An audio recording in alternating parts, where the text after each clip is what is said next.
вас нет, и 8 минут. Вот. Даже так? Даже уже. Ничего себе. Так, мы нужно... Все, девочки, разговорчики. Да. Начинаем, да. Здравствуйте, дорогие коллеги. Сегодня на нашем заседании мы ставим очень важную проблему обсуждения проекта изменений, внесенных в ФГОС общего образования по географии. Тема эта довольно сложная и требует глубокого изучения. Следующие вопросы, которые мы вам предлагаем, это обсуждение проекта, как уже было сказано, и второй пункт – планирование деятельности РМО на ближайшие годы. То есть мы ждем от вас писем с вашими пожеланиями, и это нам поможет более четко выстроить программу работы на следующий год. Перед вами письмо Лабжанидзе Александра Александровича, который адресован именно нам, учителям. Вы видите здесь сайт предложенный, а также вы все прекрасно знаете, что вся наша страна, все учителя обсуждают проект и те изменения, которые он вносит. Стандарт – это очень важный документ, поэтому каким он будет зависеть и наша работа с вами, и успехи наших учащихся. Вы видите здесь, что общественное обсуждение продлится в течение только 1 месяца, оно уже идет до 31 апреля, поэтому ждут ваших писем. Обращаться вы можете по тем каналам, которые здесь даны. Обратите внимание, сайт тут выставлен. Рассматривая стандарт, мы все прекрасно понимаем, что здесь мы завязаны прежде всего в учебном процессе, а также на выходе учащихся из основной школы. В этом году, рассматривая стандарт, он отличается от того стандарта, с которым мы работали с вами раньше. Тот стандарт был общим, этот стандарт, вы видите, он разделен на годы обучения. И поэтому сегодня в нашей студии, мы находимся в КРИРО, находятся учителя, предметники, учителя географии, которые заинтересованы прежде всего в том, чтобы детально разобраться и включить изменения, которые в дальнейшем помогут, конечно, в освоении такого важного предмета для учащихся, как предмета география. Вы все прекрасно понимаете, что отдельные темы, которые предложены, отдельные требования к предметным результатам осваиваются и могут прежде всего на основе межпредметных связей лучше быть усвоены в старшем возрасте. Ну, допустим, в первый год обучения географии определение координат довольно сложным является. В этом году мне повезло, значит, я была в одной из школ, студенты были на практике, и как раз была данная тема. И вот я могу с уверенностью сказать, что в 5 классе где-то только 3 или 4 человека освоили эту тему на уроке. То есть легко поднимали руки и отвечали на поставленные вопросы на этапе закрепления материала. А остальным, я думаю, потребуется еще очень много времени, сил и со стороны родителей, и со стороны учителя, чтобы освоить эту предметную область. Вы видите здесь, что предметные результаты освоения общего образования с учетом требований стандарта, специфики содержания предметных областей, которые включаются в наш предмет, ориентированы на применение знаний, умений и навыков, обучающимися в учебных ситуациях, в реальных жизненных условиях, а также на успешное обучение на следующем уровне общего образования и должны обеспечивать, как отмечено. Наш предмет география, несмотря на то, что мы рассматриваем географию как птицу, которая имеет 2 крыла, одно крыло естественное, физическое, а другое общественно-научное, все же вы видите здесь, что наш предмет включается в общественно-научные предметы. Здесь можно прежде всего отметить то, что растет значимость общественно научного предмета в старших классах, и в старших классах идет опора, как вы все прекрасно знаете, и на физическое крыло географии. Освоение системы знаний о размещении основных географических объектов, знание роли географии в формировании качества жизни человека, окружающей его среды на планете Земля, в решении современных практических задач России, всего человечества, и в том числе и своей местности, устойчивого развития, понимания роли географической науки в системе научных дисциплин, и определила, что именно география вошла в общественно-научные предметы. Ну а также второе – владение базовыми географическими понятиями и знаниями географической терминологии. Она возрастает, усиливается, и особенно в старших курсах, в курсе экономической географии, 9, 10, а то и 9, 11 классы. Сформированность умений сравнивать изученные географические объекты и явления на основе выделения их существенных признаков. Это относится как к физгеографическим, так и экономико-географическим. Ну а кроме того, вы здесь видите большой набор. 4. Сформированность умений использовать географические знания для описания существенных признаков разнообразных явлений, процессов повседневной жизни. 5. Сформированность умений использовать географические знания для описания положения и взаиморасположения объектов явлений в пространстве. Сформированность умений классифицировать географические объекты и явления на основе их известных характерных свойств, освоение системы знаний об основных географических закономерностях, определяющих развитие человеческого общества с древности до наших дней в социальной, экономической, политической, научной и культурной сферах. Имейте в виду, что кроме физгеографических закономерностей сегодня в старших классах включают именно закономерности экономические, социальные и многие другие.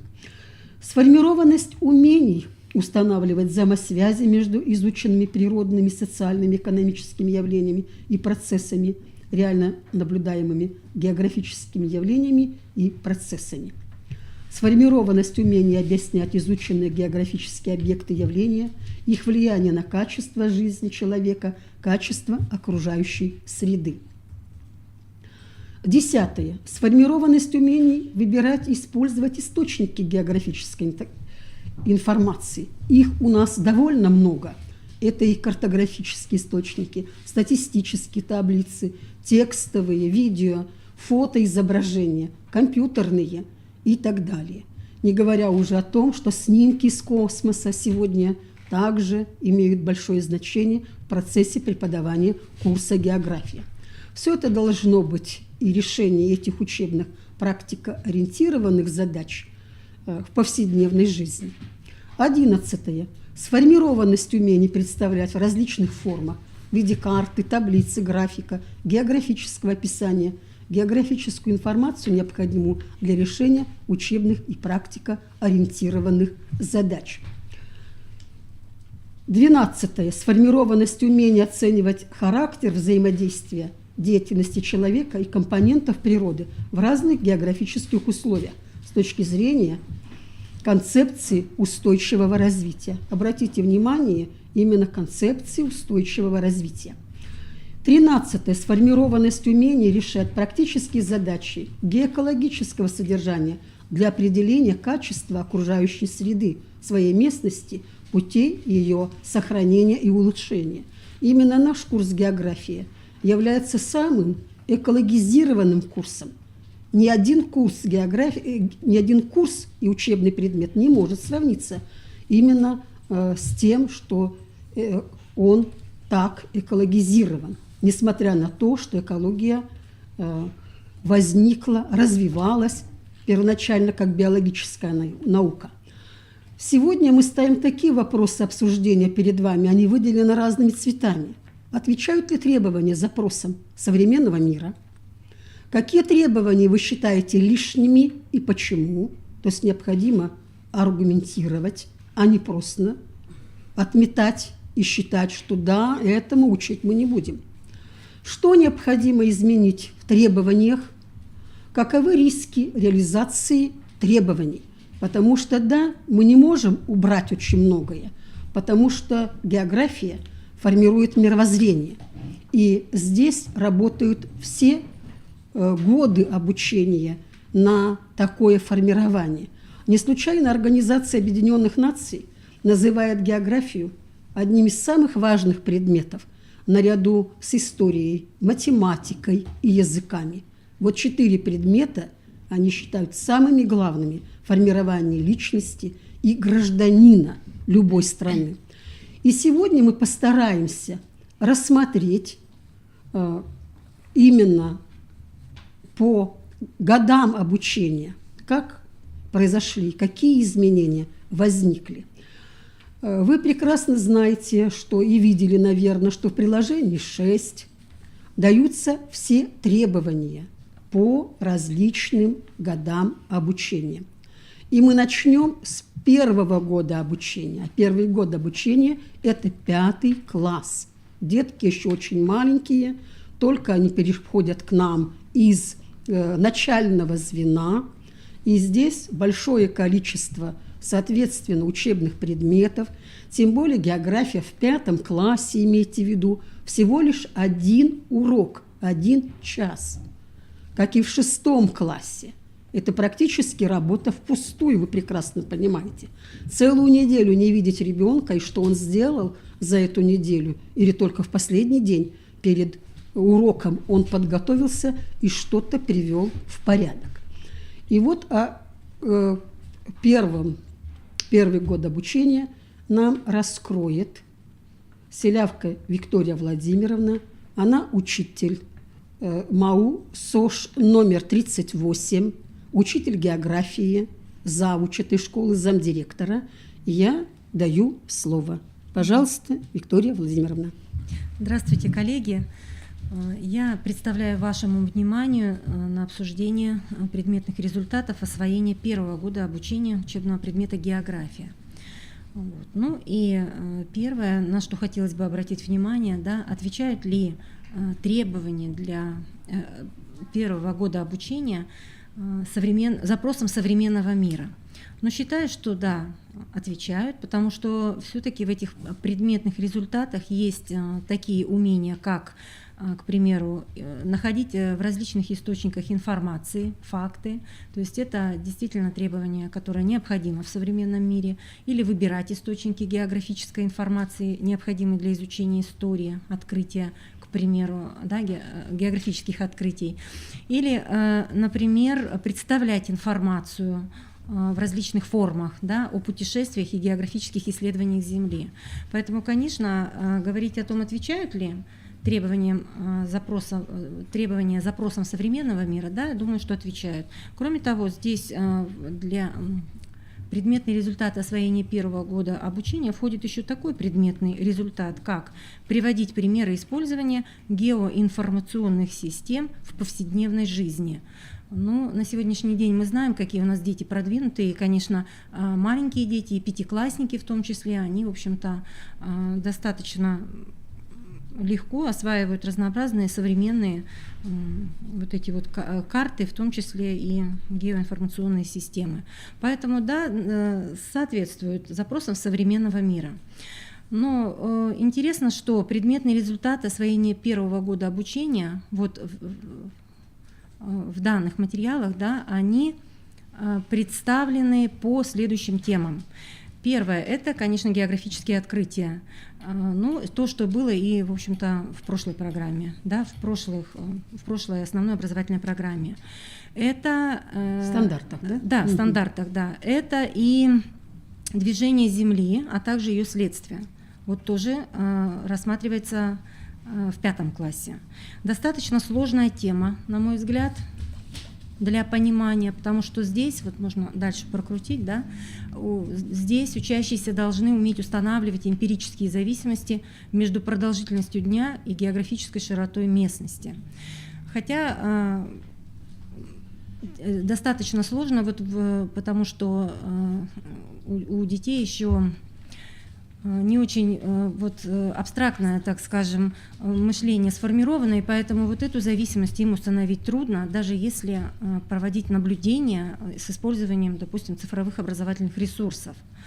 Вот, потому что достаточно трудная для понимания тема. Кроме того, на 5 класс выносится еще такая тема, судя по предметным результатам, как виды изображения земной поверхности. То есть это географическая карта, план местности. И вот здесь появляются такие предметные результаты, которые мы должны обязательно сформировать в 5 классе. Это результаты использовать планы, топографические, географические карты, глобусы для получения информации, необходимые для решения учебных или практикоориентированных задач. И вот что здесь? Определение направлений, азимута, определение расстояний при помощи масштаба. Но вот определение направления дети в 5 классе как раз и учатся, да, ориентироваться по сторонам горизонта и определять направление по карте.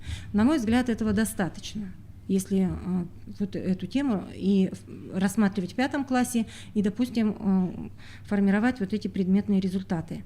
А вот азимут для 5-классников, мне кажется, достаточно сложно будет научиться определять, потому что здесь надо использовать транспортир, в общем-то, правильно его располагать, если речь идет об определении азимута, например, по плану местности. Определение расстояний при помощи масштаба, в общем-то, я соглашусь, что это умение можно сформировать в 5 классе. Вот какие бывают виды масштаба, да, переводить один вид масштаба в другой масштаб, на мой взгляд, это тоже достаточно сложно. Определение географических координат – очень сложная тема для понимания, потому что вот в 5 классе достаточно сложно даже формируется такой предметный результат, как определение меридианов и параллелей. Вот, достаточно было бы, допустим, если оставить эту тему в 5 классе, научить их определять меридианы и параллели. Географические координаты – очень сложная тема, и поэтому на 1-й год обучения, при том, что 1 час мы только изучаем, времени для отработки будет совершенно недостаточно. Не соответствует возрастным особенностям. Да. Вот. Кроме того, здесь все-таки надо достаточно хорошо уметь уже использовать географическую карту, да, и вот разбираться в этой градусной сети, поэтому, на мой взгляд, это достаточно сложно. Что еще предлагают нам, да, формировать на уровне, на 1-м году обучения? Это такую тему, как литосфера. То есть еще одну, начинаем формировать, да, изучать особенности природы, и вот тема литосфера. По литосфере меня, в принципе, здесь все устраивает, все предметные результаты как раз-таки доступны для данного возраста. Вот. Это и по теме литосфера, если, да, например, это и понимание состава и строения, а также свойств минеральных и горных пород, ядро, мантия, материковая океаническая земная кора, землетрясения, строение эпицентра, да, очаг землетрясения, вулкан, его строение, в общем-то, это все доступно. То же самое можно сказать и о материках, и об островах. То есть вот эти предметные результаты в 5 классе достаточно интересно формировать, и, в общем-то, я думаю, что они очень доступны для детей в 5 классе. А вот дальше распознавать проявления изученных географических явлений в окружающем мире, выделяя их существенные свойства, признаки, в том числе вот землетрясения, движение литосферных плит, вулканизм. Это тоже дети понимают, достаточно хорошо осваивают и даже закономерности, в общем-то, выявляют. Но вот такие понятия, как внешние и внутренние процессы рельефообразования, физическое, химическое, биологическое выветривание, круговороты изменения горных пород, мне кажется, вот здесь вот есть какие-то риски для того, чтобы реализовать данное требование именно в 5 классе. Вот. Тем более с химией они еще не знакомы, и все процессы, связанные на этом уровне, для них очень сложны для изучения и рассмотрения. А физическое может только то, что касается морозного выветривания. Да. Или там еще каких-то, может, моментов Ну и для понятия. сегодня, я так понимаю, что учебник для 5-6 класса, он единый, общий. И, видимо, поэтому так вот получилось, что разбили основные оболочки Земли, да, литосферу изучаем на 1-м году обучения, но она достаточно проста для понимания, поэтому это очень даже хорошо. А вот остальные оболочки, они переносятся на другую, на следующий, 2-й год обучения. Вот. И не знаю, здесь, конечно, существуют риски, особенно в усвоении вот как раз темы вида изображения земной поверхности. Мне кажется, для 5 класса это еще рановато. Можно на начало еще. Мгм. Вот меня что еще заинтересовало, что нету никакой конкретики. Вот мы видим здесь характеризовать основные этапы географического изучения Земли. В древности, в эпоху Средневековья, в эпоху великих географических открытий. Далее отмечено 17-19 век, современные географические исследования и открытия. Вот нужно было, конечно, конкретизировать, потому что это не охватить материал. И что в конкретном случае будут спрашивать, какие великие географические открытия? Колумб, Магеллан, или там еще будут масса исследователей, связанных с великими географическими открытиями, в том числе и современные географические исследования, открытия, они очень многосторонние, очень разнообразны, они связаны с изучением и Мирового океана, они связаны с Антарктидой и Арктикой и так далее, и так далее. То есть тут должна быть, конечно, полная конкретика. А там, где касается объектов, то тоже я считаю, что все должно быть четко определено. Если это рельеф, то список форм рельефа. Если это вулканы, то список вулканов.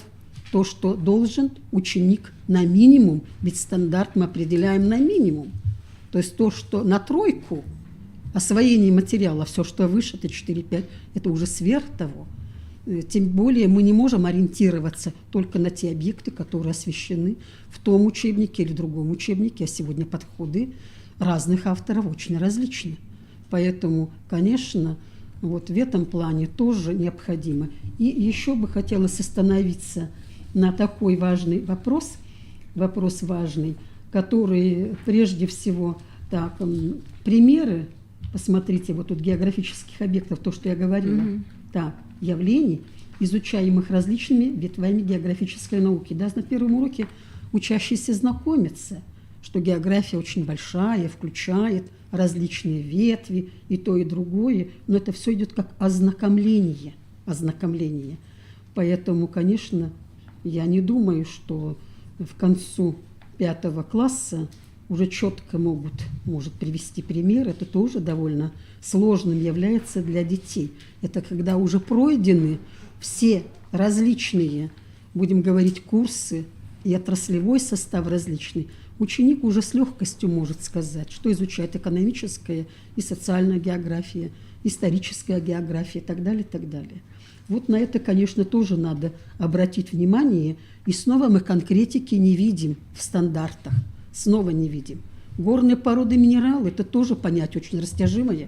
Поэтому тоже необходимо, чтобы они были и конкретно представлены. То есть не охватить. Вы же прекрасно понимаете. Не охватить. Можно совершать какие-то изучения, практические работы по изучению горных пород и минералов в своей местности. Ну что, мы продолжаем нашу работу. Переходим ко 2-му году обучения, требования к результатам обучения. Ну, Так, я учитель географии школы номер 7 города Сыктывкара. И сегодня я вам расскажу о требованиях к планируемых результатам в 6 классах. Так, Значит, итак, все- мы даем слово Матвеевой Наталье Владимировне, учителю географии МАУ СОШ номер 7 города Сыктывкара. Пожалуйста. Все планируемые результаты мы делим на 3 большие группы. Это личностные результаты, метапредметные и предметные. Для достижения предметных результатов необходимо внедрять интерактивные методы обучения, увеличить объем самостоятельной работы на уроке, а также должна быть значимость знаний для жизни и дальнейшей деятельности обучающихся более высокой. Необходимо создать условия для раскрытия творческих способностей учащихся. Ну и, наконец, предметные результаты, которые должны формировать мы на уроках географии в 6 классе. Предлагают нам пока, да? Итак, проект. что же содержат результаты?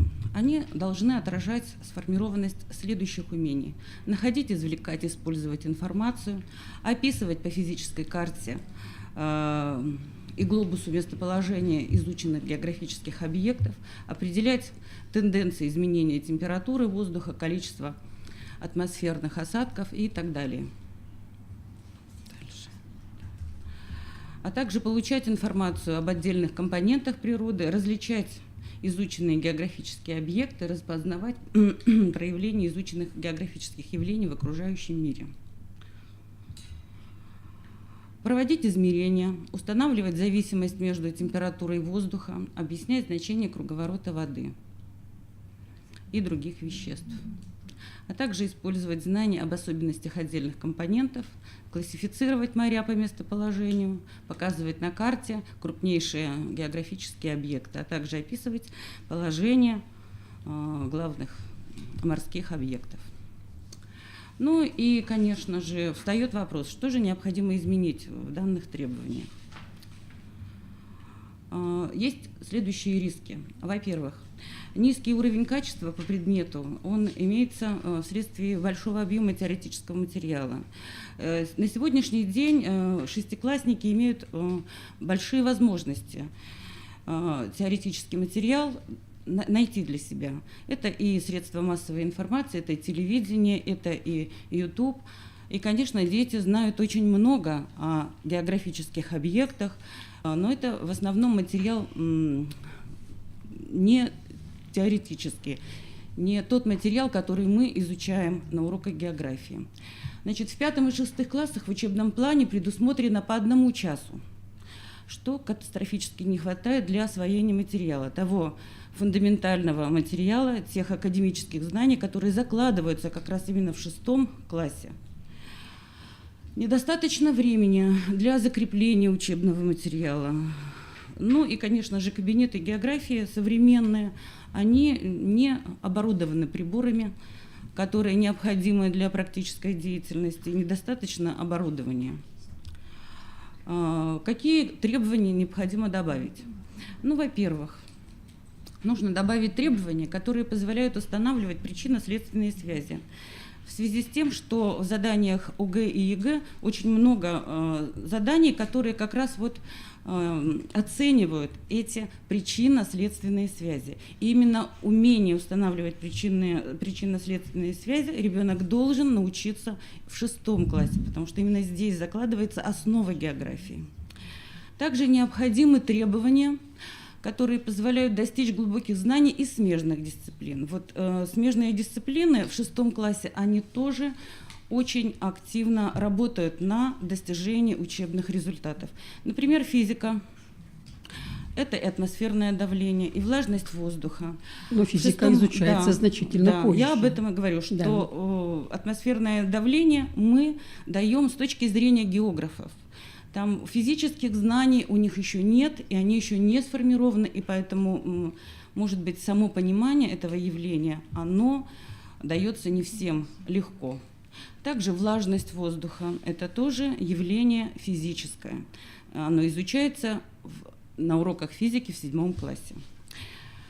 Также необходимо учитывать сроки изучения материала по другим дисциплинам, на которых основано усвоение материала по географии. Значит, для достижения указанных результатов необходимо внести следующие изменения в учебный процесс. В результатах 2-го года обучения есть результат характеризовать значение географических сфер в жизни Земли, а также круговоротов воды, газов и биологических веществ в природе. Эти результаты нужно убрать из 5 класса и добавить в 6 класс. И тогда вот изучение геосфер, оно будет более осмысленным. Что касается причин образования ветра, приливов и отливов, то дети в 6 классах могут только называть эти причины. Они не понимают суть явления, они не могут объяснить, как эти явления образуются, на что они влияют. Вот как раз причинно-следственные связи они и не могут устанавливать. Вместо удаляемого результата надо по аналогии с результатом называть для 5 класса, назвать причины образования физических явлений. Но поскольку умение объяснять формируется в 6 классе, то надо дать и соответствующую редакцию требований, например, объяснять направление дневных и ночных бризов, суточный и годовой ход температур для отдельных территорий или для своей местности. Ну вот посмотрите, какие предметные связи, результаты, прошу прощения, в 6 классе имеют место быть. Да. Это, например, объяснить значение понятий Солнечная система, планета, тропики, полярные круги. Это 5 класс. Дальше приводить примеры географических следствий движения Земли. Это тоже 5 класс. Объяснять значение понятий градусная сеть, план местности, масштаб, азимут и географическая карта – это 5 класс.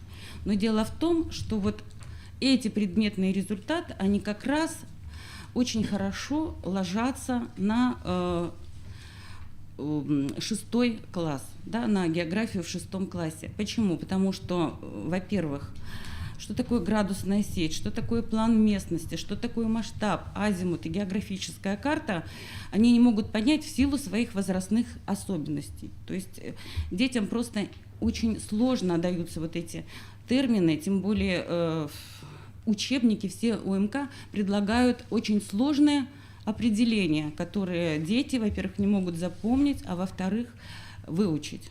И у них могут складываться неправильные представления об этих понятиях. Кроме того, ребенок должен приводить в 6 классе примеры перевода одного вида масштаба в другой. Это тоже должно быть указано. И на это должно быть отведено время, да, потому что вот эти основные навыки, они заложены в 5 классе, а востребованы в 6, в 7, 8 и последующих классах. Да. Итак, ребенок должен уметь читать план местности, карту, определять направление расстояния на плане, на карте, на местности, производить простейшую съемку. В 5 классе, конечно, это просто невозможно. И, конечно же, понятие ориентирования на местности, ориентироваться на местности ребенок тоже уже может обучаться в 6 классе, потому что в 5 классе нужно дать понятие вообще, что такое ориентирование, показать, как можно ориентировать, а уже практическое действие ребенка ориентироваться на местности, это, конечно, более уместно в 6 классе. Ну и ребенок должен измерять определять географические координаты, измерять расстояние, направление, местоположение географических объектов на карте. И, естественно, в 5 классе это тоже невозможно, и это нужно закладывать в 6 классе. А для того, чтобы эти понятия были заложены, нужно увеличить время. И, конечно же, вот эти компетенции, они будут иметь положительный предметный результат в конечном итоге. Дальше. Необходимо убрать из 5 класса, еще раз повторяю, и добавить в 6 класс определение азимута географических координат. Абзац требований для 1 года обучения: использовать планы, топографические, географические карты, глобус для получения информации, необходимой для решения учебных или практикоориентированных задач, определение направлений, азимут, определение расстояний при помощи масштаба, определение географических координат убрать из 5 класса и добавить в 6. Добавить часы на изучение тем, где изучаются данные понятия. Предметные результаты 1 года обучения В 5 классе предполагают использование Сюда планов, можно посмотреть. географических карт. Ну и, конечно же, это тоже детям очень сложно. С географической картой они начинают работать в 5 классе, но они могут с ней работать для ознакомления с этим учебным пособием. Да? И ни в коем случае невозможно ребенку научиться определять вот эти сложнейшие задачи, да, решать сложнейшие задачи по определению расстояний с помощью градусной сетки и на определение географических координат. Поэтому предметные результаты 1 года обучения географии в 5 классе, они предполагают использовать планы, топографические и географические карты без особенностей их изучения, что у учащихся вызывает затруднения. И максимум, что они усваивают, это стороны горизонта, направление сторон горизонта. И на изучение масштаба время не отводится. Просто говорится, что используется масштаб. В одном параграфе, на который отводится 1 урок, знакомить с планом и картой и всему, что входит туда, невозможно. Вот Спасибо такие у меня большое. предметные Так, результаты. спасибо большое. Так, переходим к 3 году обучения. 3 год обучения – это 7 класс. Так, и мы даем слово Пашниной Елене Михайловне, учителю географии МАУ СОШ номер 36 города Сыктывкара. Пожалуйста. Итак, добрый вечер, уважаемые коллеги. Вашему вниманию предоставляю предметные результаты 3 года обучения. Итак, отвечают ли требования запроса современного мира? Я считаю, что отвечают, так как при изучении курса географии материков и океанов мы с ребятами и находим, и извлекаем, и используем информацию, которая представлена в различных видах источников информации. Также описываем и сравниваем географические положения географических объектов на карте. Также мы с вами выделяем взаимосвязи между географическими компонентами природы в пределах отдельных территорий, оцениваем последствия изменения компонентов в природе в результате деятельности человека. Но здесь хотела бы особо акцентировать внимание на следующее. Определять географические объекты на основе интеграции и интерпретации информации об особенностях и природы, и населения, которая представлена в одном или нескольких источниках информации. Вот это необходимо, мне кажется, изменить. Данную тему можно включить в 10 классе, где более подробно и глубже будем изучать народы и страны. Дальше. Так. Распознавать проявления глобальных проблем человечества, экологическую, сырьевую, энергетическую, преодоление отсталости стран продовольствия на локальном, региональном и на глобальном уровне, я считаю, что тоже необходимо в 10 классе более подробно раскрывать данную проблему. Тот объем материала, те знания, которые ребята получают в 7 классе, это недостаточно, чтобы глубже распознавать. Мы только с ребятами знакомимся с этими глобальными проблемами человечества. Также следующее. На уроках географии мы также характеризуем закономерности изменения в пространстве рельефа, климата, внутренних вод, органического мира, особенности природы и ресурсов, особенности природы и ресурсов материков и океанов Земли, особенности хозяйственной деятельности человека. Также мы с ними приводим примеры взаимодействия природы и общества в пределах отдельных территорий и даем им объективную оценку. Но очень мало времени мы с ребятами отводим на изучение природного и культурного наследия ЮНЕСКО на различных материках, потому что 2 часа в неделю географии это достаточно мало. Также используем знания о населении материков и стран и взаимосвязях между компонентами природы. Решаем различные учебные и практикоориентированные задачи. Объясняем каждую особенность компоненты природных комплексов. Но здесь, посмотрите, достаточно будет сложно классифицировать климаты территорий на основе анализа климатических диаграмм, страны по разным количественным показателям, особенностей населения на основе анализа различных источников информации. Также на уроках географии объясняем различия рельефа и внутренних вод материков северного и южного полушария. Но когда необходимо сравнивать особенности климата и зональных природных комплексов материков северного и южного полушария, у ребят возникают затруднения. Также представляем в различных формах географическую информацию, которая необходима для решения учебных и практикоориентированных задач. Все крупные географические объекты мы показываем на карте, их еще обозначаем на контурной карте, чтобы еще раз ребята закрепили данный материал. Описываем положение на карте крупных стран и природных районов на отдельных материках. Итак, что необходимо изменить в требованиях? Есть такие умения, которые необходимо перенести, например, 10 класс, который я уже называла и озвучивала, и которые здесь выделены. Так.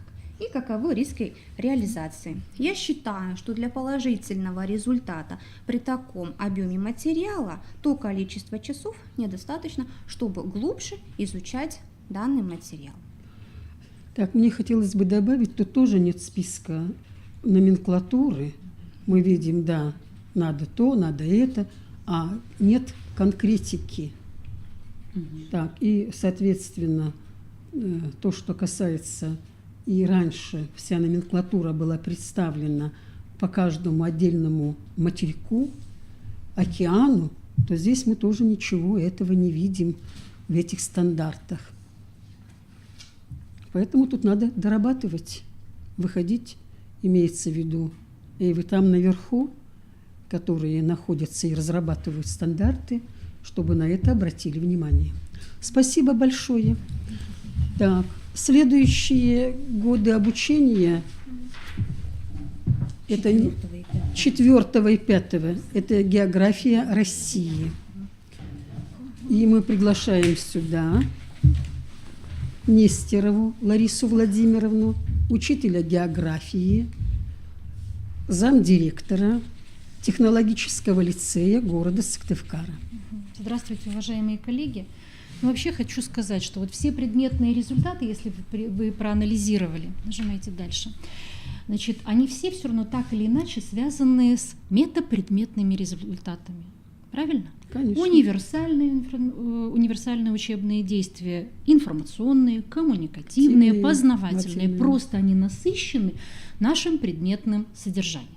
Ну вот если мы говорим про все соответствует в 8-9 классе, но я хотела бы сказать спасибо, собственно говоря, тем людям, которые работали над дополнением, да, к предметным результатам освоения нашего предмета, поскольку они все детализированы, потому что вместо общих фраз для каждой темы теперь разработаны конкретно, что нужно сделать с теми теоретическими знаниями по климату, по рельефу, да, по изучению отдельных природных и экономических регионов в составе Российской Федерации, что они должны сделать с этой теоретической базой, да? Что они должны извлекать информацию, ее интерпретировать в различных видах. Они должны составлять, собственно говоря, некие прогнозы в развитии.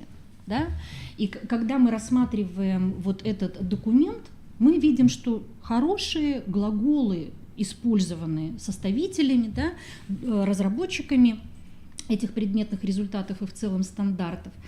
Единственное, что бы я хотела сказать, да, я не буду останавливаться на этих глаголах, все понятно. Дальше, Лариса Михайловна. Значит, но у меня возникли вопросы. Вроде не первый год замужем, уже 30 лет буду преподавать, но я даже в предметном содержании нового стандарта не нашла ответ на вопрос. Если у нас появляется вдруг различать изученные географические объекты, процессы и явления двоеточие. Что они должны сделать? валовый внутренний продукт и валовый региональный продукт и индекс человеческого развития как показателя уровня развития страны и регионов, я себе понимаю, что этого в предметном содержании нет. Значит, мое обращение к составителям, к разработчикам, тогда уж давайте мы с вами включим, да, собственно говоря, если мы будем просто говорить ВВП, а ребенок должен распознавать, делать оценку. А на сегодняшний день у нас понятие ВВП, ВНП и уж тогда ВРП, извините, что аббревиатурно, уходит на уровень среднего общего образования. То есть непонятно откуда, если нет в предметном содержании, откуда этот предметный результат взялся. Пусть нам ответит, пожалуйста, на вопросы. Это то, что 9 класс. Значит, и вот еще, что новое появилось? Дальше, Лариса Михайловна. Извините. Вот что новое появилось, характеризовать основные особенности хозяйства, влияние географического положения на особенности отраслевой территориальной структуры. Оценивать, да, отдельные характеристики регионов как природно, ну, так скажем, как природные, так и экономические. Вообще, как, исходя из того, что я слышала у коллег, видимо, все-таки больше усилий составители, да, и разработчики образовательных стандартов работали над именно 8-9 классом. Все детализировано, хочу сказать спасибо, потому что теперь при составлении, да, при планировании каждого урока я, например, как учитель понимаю, в климате я конкретно что должна сделать, какие есть виды, обязательно я должна рассмотреть виды солнечной радиации, да, что я должна сделать, собственно говоря, какую параллель провести, то есть конкретизирован каждый предметный результат. Но возникает вопрос по поводу вот этих внутреннего валового продукта, внутреннего регионального продукта. То есть либо мы добавляем что-то, они добавляют в предметное содержание, либо мы это уводим, поскольку мы говорим, что, к сожалению, никаких доработок в контексте ученик получит возможность научиться. Вот, видимо, это должно уйти либо туда, либо мы вообще убираем и не пудрим мозги, значит, детям. И еще, уважаемые коллеги, вот душа болит. Мы сидим даже в своих коллективах, мы учителя разных предметов. Но позвольте, мы же, наверное, все-таки в одной образовательной организации, и что ребенок в 5-6 классе не понимает ни план местности, ни масштаб, ну давайте мы заглянем в предметное содержание математики. Этого там нет. Почему ребенок, который изучает вот эти манипуляции с цифрами, понимает, что такое масштаб, в 6 классе, почему учитель географии, бедный несчастный, должен это формировать в 5 классе? Вот либо мы приводим, да, в соответствие предметное содержание предметов в 5 классе, да, подводим, подтягиваем к другим предметам, да. И тогда получаем хороший результат. Либо мы будем просто говорить, да, и результата у нас не будет. Всем спасибо большое. Спасибо. Надо отметить еще и следующее, что вот стандарт, если будет он принят, будут изменены, как вы прекрасно понимаете, требования к единому экзамену в 9 классе, в 11 классе, и они, соответственно, уже в этом году, ну, в те годы, которые пойдут, да, это уже ожидается.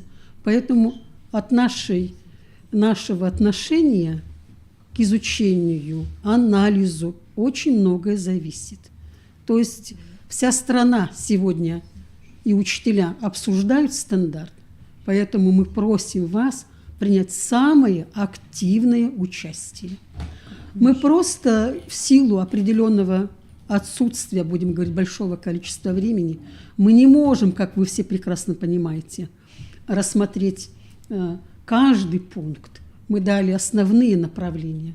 Поэтому, пожалуйста, будьте добры, откликнитесь, напишите, участвуйте активно. От этого зависит в целом успех. Вы понимаете, стандарт, он будет обязательно система слежения за выполнением этого стандарта или мониторинг и выход на результативность ученика, который ученик покажет в 9 классе, Так что вот имейте, пожалуйста, в виду. Если там уже включили ВВП и другие вопросы очень сложные, даже для понимания, я считаю, учащихся 10 класса, что туда включает? Или возьмите индекс человеческого развития, который включает очень много показателей. Это и внутренний валовой продукт, и продолжительность жизни человека, и уровень образования, и так далее, то как это все рассмотреть и какое место, так они еще ставят по отдельным регионам. Представляете, по отдельным субъектам Российской Федерации. Где этот уровень выше, где этот уровень ниже. Это очень, конечно, сложные, возможно, будут задания, которые будут определять уровень наших детей по географии. Итак, второй вопрос, который мы ставили, мы, наверное, просто его разместим. Он был первоначально заявлен, как вы прекрасно помните, он тоже очень важный, он тоже очень необходим был. И первоначально было там у нас заявлено, а как же выглядит Россия на фоне всех этих изменений и, соответственно, и наш регион. И, конечно, вы прекрасно также знаете от вашего желания, какие вопросы нам нужно будет поднять на следующий год, учебный год. Пожалуйста, мы ждем ваших писем и ваших предложений. Мы будем очень рады, если вы активно будете включаться и в планирование нашей работы. Может, вопросы появились? Может, уже и вопросы, не знаем. Но вряд ли, наверное, еще вопросы могут появиться. Надо осмыслить. Да, таким образом получается, что проблемные зоны, наиболее выявленные проблемные зоны, это на первом и втором году обучения, когда закладываются азы изучения географии. Да. Поэтому, пожалуйста, коллеги, примите участие, активное участие в обсуждении проекта изменений. Вот еще раз на данном слайде вы видите адрес сайта, куда можно обратиться и принять участие, зарегистрироваться и принять участие в обсуждениях. Обсуждения продлятся до 29 апреля. Здесь указано до 31 апреля, но на сайте дата уточняется до 29 апреля текущего года. Пожалуйста, свои какие-то мнения обязательно нужно высказать. Да. От этого зависит наша дальнейшая работа, как об этом мы уже говорили. Ну и говоря о планировании деятельности нашего методического объединения, следующее заседание, 4-е, состоится ориентировочно в июне, дата пока не уточнена, и тема заседания будет посвящена опыту реализации концепции географического образования. Поэтому приглашаем вас, кто желает принять участие в обсуждении, либо представить уже свой опыт на наше 4-е заседание.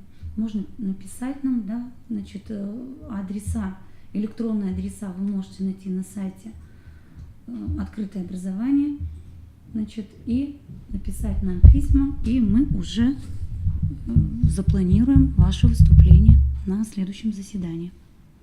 Ну а на сегодняшний день у нас все. Всего самого доброго. Успехов